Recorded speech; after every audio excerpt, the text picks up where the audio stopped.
Kaugnay po sa pre-trial conference, makakapanayan po natin si House Trial Spokesperson at Lanao del Sur 1st District Representative Zia Alonto Adio. Magandang umaga po sa inyo, Congressman Zia. Si Maris po ito. Live po tayo sa unang balita. Good morning. Magandang umaga po, Maris. Magandang umaga po sa inyong mga taga-subaybay ng inyong programa.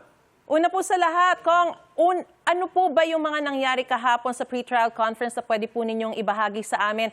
At kung ano po yung mga pinakamahalagang usapin na maaaring mag-set ng direksyon nitong impeachment trial nga po na ito? Well, una, nag-agree naman both sides, no? Dahil nagkaroon ng kunting disagreements dun sa proposed stipulations, nag-agree naman sila as directed by the court na mag-submit na lang sila ng comments, no? And then at the same time, tapos na rin yung, kung di po ako nagkakamali, is Article 3 or 4, no? Yung marking of evidence. So we are just waiting for the continuation sa Monday po, nung marking of evidence. Doon na rin po mapag-uusapan kung ano yung magiging proposed trial schedule, no? From both sides. Kung ilan yung araw na nire-request ng both sides, both panels, kung ilang araw ang i-allocate ng Senado, para doon sa actual na trial. So we're just waiting for the continuation of the marking of evidence and as well as the submission of the the stipulation, proposed stipulation and probably the agreed stipulation before June 22, because June 22 would be the deadline. Speaking of the schedule, napag-usapan na po ba kung kailan na magiging final date ng simula ng impeachment trial? Sa initial po na date indicated in the notice is July 6 ang umpisa po ng trial. No? This is based on the notice that we received from the Honorable Court. Doon po sa nangyari kahapon na pre-trial conference, since it's closed door, meron po bang mga procedural or legal na mga nakita kayo na maaaring maging punto ng pagtatalo ng prosekusyon at depensa? Well, una po yung mga stipulation of facts, even some portion of that, yung proposed na stipulation of facts na sinasubmit ng prosecution, some of them were were actually challenged by the defense. In fact, that's the reason why medyo nagkaroon ng disagreement. But this is usual occurrence naman sa mga pre-trial conference. Yun nga, yung mga, I think the evidence that will be proposed also are being questioned by the defense. But again, these are the usual occurrence in a pre-trial conference. That's why para mas mapabuti, kasi ang intention talaga ng pre-trial conference is to simplify the discussions that will be out during the public, out in the trial, medyo nadidelay because of some motions and some disagreements, no, especially coming from the defense panel. So yes, so we would expect, I would expect that would be that the defense would be raising technical issues, no, in relation to the evidence, no, that would be presented by the prosecution. Sinasabi po kasi ng kampo ni Vice President Sara na mahina o kulang yung mga ebidensya laban sa kanya. Pero gaano po kayo kakumpiyansa na matapos po nung palitan ng pre-trial briefs kahapon, talagang sapat ang ebidensyang ihaharap ninyo sa darating na impeachment trial? Kung mahina yung aming ebidensya, bakit sila mismo ina-adapt nila yung ating mga witnesses, no?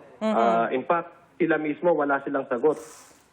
Eksakto na sagot doon sa mga ipinipresenta natin ng ebidensya. In fact, the reason why we expect, the whole country is expecting na magsasubmit sila ng kanilang specific, substantial counter-arguments and contravening evidence, is also to provide answers at saka pabulaanan yung mga ebidensyang ipapresenta ng House Prosecution Team. So sila mismo, makikita natin yung pre-trial brief nila ay basically going back to their old narrative na questioning the entire process. Wala ko sila na-offer eh. So if they think that what we will produce to the court is mahina, the more reason for them to counter this with specific and substantial contravening evidence. Pero sa nakita natin, wala eh. Puro sila technical yung questions nila. That's why medyo nagkaroon ng medyo palitan, no, during yesterday's pre-trial conference. Nagkaroon ng tensyon. Well, I would not say that yan siya because that is actually expected in every pre-trial conference. All lawyers would attest na kasi adversarial na from the beginning ang kanilang position dyan. So we would expect really some sort of disagreements, of course. Disagreements. All Pero right. supposedly dapat kasi stipulation of facts yan ang i-contest mo lang it's either to admit or to challenge the facts being presented. Pero I'm not sure kasi hindi man tayo kasama doon during the pre-trial conference. But what happened is we assume that and we anticipate that there will be some technical motions that will be raised in the coming days during the pre-trial conference up to June 25. Kung sa But we Lunes- anticipate naman and we are ready for that. Yes, we understand. Sa Lunes na po, yung susunod na pre-trial conference, closed door pa rin po ba ito? Ano po? Yung pre-trial conference po na pagpapatuloy sa Lunes, closed door pa rin po ito?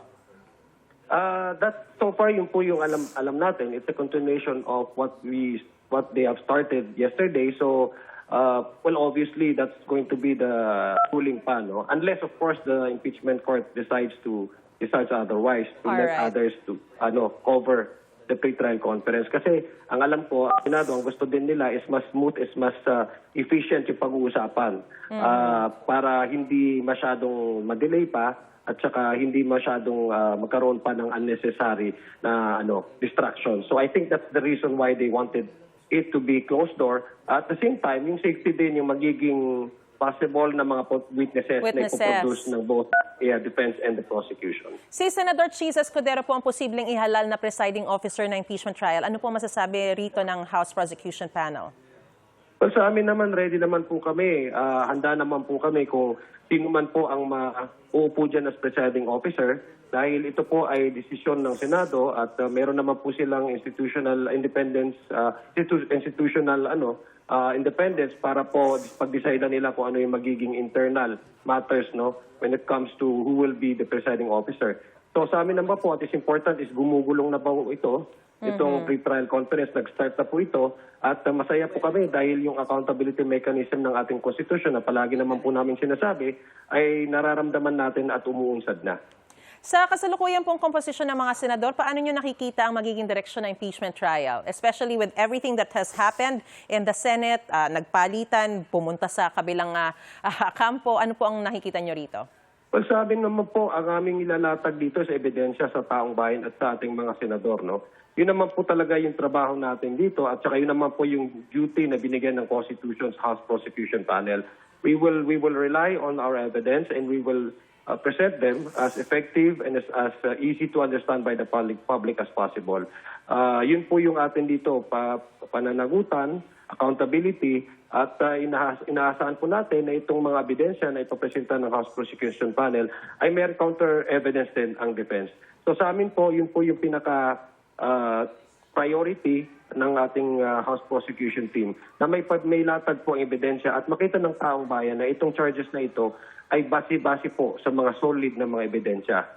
Alright, maraming salamat po, House Trial Spokesperson, Representative Zia Alonto Adyong. We wish you all the best. God bless po.